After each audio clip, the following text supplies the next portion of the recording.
All right, we're finally here. My final year-end list. For those of you that have been paying attention, Monday was my pop list. Wednesday was my metal and prog list. Today we've got the full list here. We have 50 albums to talk about.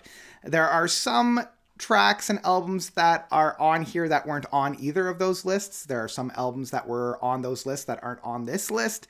And for those of you that pay particularly, close attention, there might be a few albums that have changed their position just within the context of a full list of music rather than in the context of pop or in the context of metal and prog. So I don't want anybody in the comments being like, well, actually, you'd put that other album higher than the album that's on here, and that's wrong. You're not following your own criteria. Screw it. This is my list. I can do what I want. I just wanted to kind of put that out there right at the beginning. I feel like I didn't say this on the other two ones, but these lists are fun. That's all these lists are. Don't take them too seriously. I always take this for a chance for me to, like when my contemporaries and when my buddies do this is a chance for me to see, oh, did I check that album out? I don't think I did. Okay, well, I know what I'm listening to in the first little bit of the new year. That's all this is. This is a chance for you to discover new music. This is a chance to maybe even validate your own opinions of some of these albums, or maybe be challenged about it. So just take this as a fun little exercise. Because there's 50 of them, I am going to really quickly blow through the first half, if not the first three quarters of this list. I've already talked about most of these in the other lists, so yeah, if you want to hear my full thoughts about those, check out either the pop or the metal and prog lists. This is just going to be a really quick one. So, starting at number 50, we've got Chelsea Wolfe. She reaches out to she. 50 goes to Ninja Sex Party with These Nuts. It wasn't on either of those lists. I just love this record. It's a lot of fun. It's not really pop. It's not really metal. It's not really prog. But I want to talk about it. It's a great record. It's a lot of fun. 48 goes to St. Vincent, Auburn Screaming. Another one that I didn't necessarily talk about. A lot of fun. Was a little bit of a disappointment, but still a great time. 47 goes to Dirt Poor Robins with Firebird. 48 goes to Haven of Echoes, Memento Verdi. 45 goes to Psychophant, one that I didn't actually talk about. A little bit more sludgy, a little bit more psychedelic. A great time. Number 44 goes to Mariana Senkima with Siren. 43 goes to King Crow with Hopium. 42, Ingurgitating Oblivion with Ontology of Naught. 41, Azure with Fim. 40 goes to Kelly Lee Owens with Dream State. 39, Whom Gods Destroy, Insanium. 38, Stephen Hackett, The Circus and the Night Whale. 37 goes to Ritual, The Story of Mr. Bogged, Part 1. 36 goes to Remy Wolf, Big Ideas. 35, Jeff Bush with Rug Island, the Bluey soundtrack, the third one. 34 goes to Shoot Another Day from Rosaline Cunningham. 33 goes to MXM Tune with Luminal Space. 32 with Wrongbird, Don't Quote Me on That. 31 goes to Muir, Wheels Within Wheels. 30 goes to Blood Incantation, Absolute Elsewhere. Great blend of death metal and ambient sounds. 39 goes to Lizzie McAlpine with Older. Sorry, that was 29, not 39. I know what number we're on. 28 goes to Opeth with The Last Will and Testament. Really fun. Really like that one. It's grown on me. Grown on me more than I thought it would. 27 goes to Clario with Charm. Great record. 26 goes to Matter and Time with Lori Pora. A lot of other people and Stephen Fry. I'm not going to waste your time listing those all off. This was one of the few records that I actually didn't sit down and talk about. Great experimental, neoclassical, symphonic. Just, it's a lot of fun. A lot of fun. 25, Sleep Makes Wave. It's Here, but I have no name for it. 24 goes to Aquilus with Bellum 2. 23 goes to Bee-Ba Doobie with This Is How Tomorrow Moves. 22 goes to Casey Musgraves and Deeper Well. 21, The Aphelion with Nascence. 20, we're getting into the top 20. Blew through this first 30, now we're into the top 20. Top 20 starts us off with True by John Anderson. 18 goes to Ali X, Girl Without a Face. Cersei Link gets number 17 with Arcane. 16 goes to the Marias and Submarine. 15, Luck Won't Save You, Through the Mountains of Melancholia. Love that one. 14, Beth Gibbons, Life Outgrown. 13 goes to Oddleaf, Where Ideals and Denial Collide. 12, album behind me, Charlie XCX with Brat. It was a Brat summer, and I absolutely love that one. 10 goes to Delta and Gemini, which brings us to the top 10. Now that I've really blown through those, let's slow us down a little bit to give me a little bit of a breathing space, and I can dedicate a little bit more time to talk about these records. Now, I've already talked at length about all of these records. You can find the full-length review. You can find my ranking of them in their specific areas, but let's talk about number 10, starting with Stella Cole, self-titled debut record. I can't say enough about this record. Her voice is hauntingly beautiful, giving us that kind of Judy Garland, 1930s, 1940s, kind of jazz bar kind of singer. And I hope that this kind of starts a new wave of that style. Number 9 gives us the Lemon Twigs, A Dream Is All We Know. Probably the most pleasant record that came out this year, one that I absolutely loved. A perfect blending of the Beatles, the Beach Boys, and ELO, without it being a complete retread of any of them. This was the one that solidified my love for the Lemon Twigs, so you'll love to see it. Number 8 goes to Sabrina Carpenter with Short and Sweet. It was exactly that. It was short, it was sweet, it was everything that I wanted from this record. Sabrina really has kind of crowned herself on this pedestal of pop artists of 2024, along with Charlie and along with a few other artists that I'll be talking about. Unfortunately, Chapel Rowan is not included in this only because The Midwestern Princess came out last year, but I feel like that album's shadow was felt all throughout 2024. So yeah, Sabrina Carpenter is she's right up there with everybody else.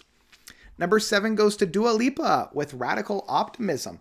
Again, I've been absolutely loving this record, and I highly encourage and urge everybody to listen to the extended version of this record.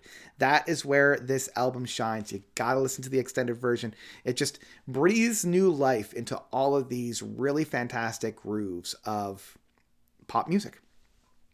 Number 6 goes to Jupiter Fungus and their debut record, Garden Electric. A great eclectic prog record, really crazy. They're throwing a lot at the wall, both in terms of the flute, in terms of the guitars, in terms of the synths. This is the kind of eclectic prog that I absolutely love. I can't even call this retro prog because I feel like eclectic prog and retro prog, the Venn diagram is practically a circle, especially when it comes out today. Like eclectic prog had its place back in the 70s. Nowadays, I feel like a lot of it is just retro prog, but this is one of the first records that I could say without a shadow of a doubt, this isn't retro prog, this is eclectic prog. And I absolutely love it. They're throwing so much at the wall and so much of it sticks that I cannot help but just gush about this one. Go and listen to it if you haven't already. Number 5, we're getting into the top 5. That goes to Muir, self-titled debut record. Man, the debut records for this year have been outstanding. This is no exception. One of my favorite metal records of this year. The grand scope and the grand scale of this record, second to none. Absolutely second to none. This picked up the torch that, Devin Townsend was kind of like waving for a while, especially within his Synkestria and Teria moments. Absolutely love it. The sounds, the grand scale of things on this. Absolutely fantastic. Number 4 goes to an absolute darling, one that I hold very, very close to my heart. That goes to Kairos with Mannequin. One that I keep coming back to time and time again. Absolutely love it. It's a perfect blending of progressive rock music and 80s nostalgia. If you love that kind of 80s aesthetic within the, I would say, synthwave, but power pop kind of sentimentalities, in more of a modern expression of things, you got to check out Mannequin from Kairos. It has some of my absolute favorite music of this year. Coming at number 3 was my number 1 record from the prog and metal landscape. We're talking about Elmo with Reconciliation. It might be a little bit of a disappointment seeing that number 1 wasn't from a prog or a metal outfit, but them's the breaks, that's the dice, that's why I'm doing this list. But it got my number 1 spot on the prog and metal, so there you go. It blends both my favorite moments of prog and metal into one entity. That final track is just glowing. You know, there's just something so special about that final track that I cannot help but gush about. Yeah, if you haven't heard this one already, I highly recommend it. Sure, they're retreading masters like Haken and Between the Buried and Me, but when you're doing it this good, I can give you a pass with it. Number 2 comes to Magdalena Bay with Imaginal Discs, or Imaginal Disc, singular. Love this record. Absolutely love this one. This one just, it really grew with me. You know, the first handful of listens to it, I didn't feel all that excited. I felt a little underwhelmed, especially because I love Mercutio World so much.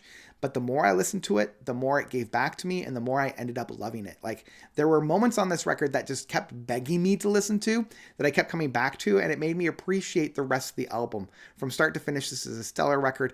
If you haven't listened to it already, I urge you to listen to it. I feel like this is one of those rare albums that almost anybody can listen to it and they'll get some enjoyment out of it. So yeah, highly recommend it. Which leaves us with our number 1 album. The number 1 album of the year for me goes to The Last Dinner Party and Prelude to Ecstasy. This was the record that really made me appreciate pop music within 2024. It's the reason why I had to make a full separate list of the end of the year list. You know, it was because of this record that opened up the door for me to love so many pop music. This was the album that really stuck with me. This was the one that I probably listened to the most. I mean, Spotify listed it as my number 1 album of the year. And that was the one that really made me realize that, yeah, this was number 1 for me. You know, 2024, if I'm being real, let's get real for a moment. 2024 was a very interesting year for me for music. There wasn't that big masterpiece record that I've had pretty consistently for a while. You know, there was always that one record that I was like, that's the masterpiece. You know, that was the masterpiece record. And this year didn't quite have that. You know, The Last Dinner Party with Prelude to Ecstasy got really, really close, but I still can't necessarily label it as a masterpiece. I would label it as a 9 out of 10, really amazing, you know, debut record from a band that I'm now super excited to see what's coming up for. But we didn't have a masterpiece this year, you know, and that was across the board. But what we did have was more albums that I absolutely loved. You know, like, again, if I'm being real, I felt like this year, the floor was much higher than any other year that I can remember, you know, because there were so many amazing records. But on that same token, I felt like the ceiling was a little bit lower because no album really knocked me off my feet to the extent that albums in the past did. Like, we didn't have a Bear Ghost, we didn't have a Dune, we didn't have a Toe Hider, you know, we didn't have a Mike Oldfield. You know, I'm just thinking of the albums that have gotten the number 1 spot in the past, and I'm like, yes, that is an instant classic. This is an album that I'll be listening to 10, 20, 30 years from now. And I wish I could say the same for Magdalena Bay and The Last Dinner Party, but I honestly don't know. I don't know how these albums are going to grow and mature throughout the years. It could be that it was a splash in the pan and I don't feel anything. And that is the little bit of the, you know, if I'm being perfectly honest, that's the trade-off of pop music. It's very accessible, it's very flashy, but it doesn't necessarily have that longevity that I feel like other genres have. Now, I could be completely wrong, and I really hope that I am, and I find that all these albums are staying with me 10, 20, 30 years from now. But this is one of those things. Time will tell. Time will tell. But yeah, I just felt like this year was the first year that I didn't really have that album that I was wanting to champion in the same respects. Last Dinner Party, Prelude to Ecstasy is still my number 1 record because it is really that good, and I highly, highly recommend it to everybody. I really hope that people will check this one out. I know that I might be a lone wolf, you know, I might be just my own self standing out in the field, just singing the praise by myself. But yeah, there was something so special about this record that I couldn't lower it any further. So number 1, Last Dinner Party, Prelude to Ecstasy. And that's it. That's 2024 for you. So I want to thank everybody for joining me this week for my year-end list. This isn't the end by any means. Next week, hopefully, if all goes well. I mean, I just blew through like 5 videos, so I need to rest my voice and I need to take a nap. But next week, we've got my disappointments, my surprises, and my forgettable records. I know a lot of people were like, well, where was this album? How come they didn't talk about this? Those records will probably be on this list. I'm also going to talk about, and I think this is going to be a lot of fun, my favorite books of 2024, those books I had read within 2024. Goodreads is telling me I read 60, so these are my top 10. I'm also going to be talking about my top 10 movies of 2024. I watched a lot of movies, and not all of them were from 2024, but that list is only exclusively going to have movies from 2024. And I'm really excited to do that, just to shake things up, just to do something a little bit different. This will give you a little peek behind the curtain, a little bit more context of where I'm coming from within my music and my tastes. So I hope you will follow along with that. And that's where I'm going to leave you guys for today. So thank you all so much for watching. I hope you guys had a good time. I hope you guys are staying safe. I hope you guys are staying well and healthy. I hope 2024 was a good year for you. And I even hope that 2025 is even better. It's been a year. And I know 2025 is going to be challenging, but we're all in this together and we got this. So yeah. Thank you all so much for watching. As always, you guys are definitely the best. And until next time, notes out.